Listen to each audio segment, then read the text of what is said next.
Hey guys, welcome back to the channel. As many of you know, I've recently had issues with multiple cars, big crashes, all sorts of stuff causing weird glitching and things of that nature within my streams. It also started to affect certain things within iRacing to where I couldn't turn things up. So in this video, I'm going to go ahead and I'm going to walk you guys through what I used to find out that I had the issue and what we did to remedy that. So let's go ahead and break on into the video and we'll cover that now. Okay, so as many of you have seen in my fast car broadcast, we'll have times where the cars are blinking, things are cutting in and out. It kind of gets jaggedy and feels not normal. It's kind of funny because I knew this was a problem, but I wasn't sure how to go about fixing it.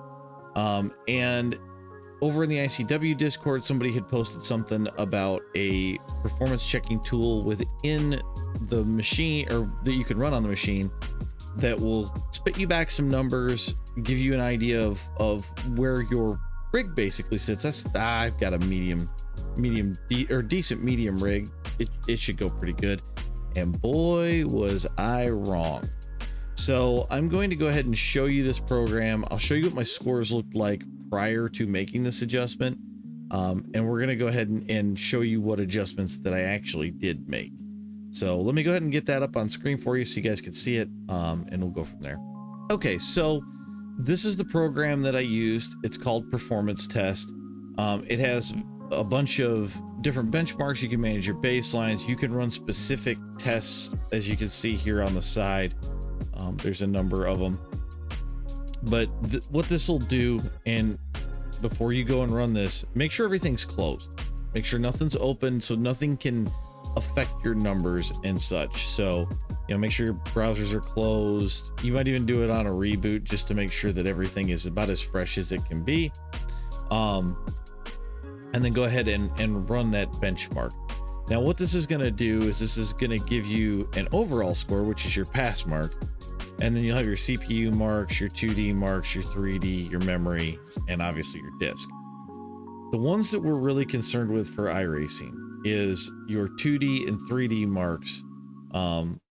Those are going to be key, as well as the disk mark, and I'll explain that in a minute. But if your 2D and 3D marks, if either one of them are low, we need to look at why. What is causing that? Now, for instance, I have a 4070 Ti. So my numbers for 2D and 3D marks should be pretty good. Okay, so I'm going to go ahead and show you guys what my numbers looked like prior to making any sort of change, because I think you'll be kind of shocked at how bad it really was. So this is what my pass mark rating looked like. CPU mark looks good. My 2D graphics are in the tank. Like, that's bad. The 3D graphics mark, we're looking really good. Memory, disk mark, good as well. So it led to some investigation as to what happened. And this is what we got to after the fix. So if I put these kind of together here, and we'll mash some things over so you can see them both. As you can see, from 2D to 2D, things got quite a bit better. And you're probably wondering, you know, what change did you really make? I mean, even our 3D is much higher. So I started kind of wondering, is it a program that's running? Is it, you know, something stupid that I'm just not seeing, right? And come to find out, everything that was causing the issue was actually in the NVIDIA app. So I'm gonna go ahead and get that on screen, and I will show you guys exactly what I turned off. So once you have your NVIDIA app open here, we're gonna go ahead and go to graphics, and we're gonna go to global settings. Now, this used to be in the NVIDIA control panel, but if you have the app, the control panel won't do the job for you anymore. You have to do everything in here. So the first thing that I made sure was off is low latency mode. From everything that I've read, everything that I've seen, since finding this issue, low latency mode is a huge issue in iRacing. So you're going to want to go ahead and make sure you turn that off. The other thing that we turned off was vertical sync. This also causes problems and can cause tearing. So I would go ahead and shut both of these off. And there's one other thing I turned off in this process, which also could cause a problem. So the other thing that I turned off or made sure was turned off is the Windows game bar. This can cause all sorts of weirdness as well. So go ahead and just turn that off. You know, make sure you're on the newest NVIDIA graphics driver. It also seems to have caused or fixed a few things that I think were issues as well. But once you turn both of these off, and this is what I noticed, you know, obviously the tests look far better, as you can see on screen.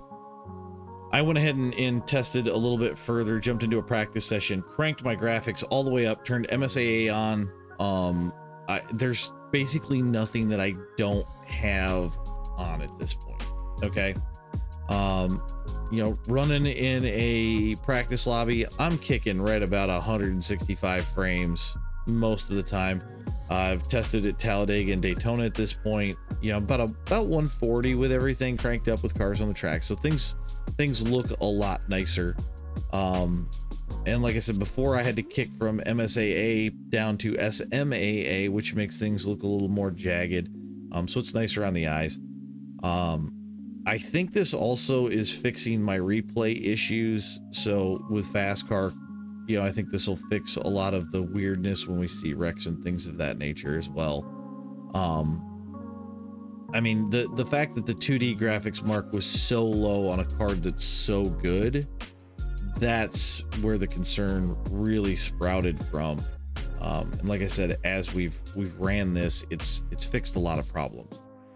The machine seems to run smoother. I'm seeing a lot less weirdness within it.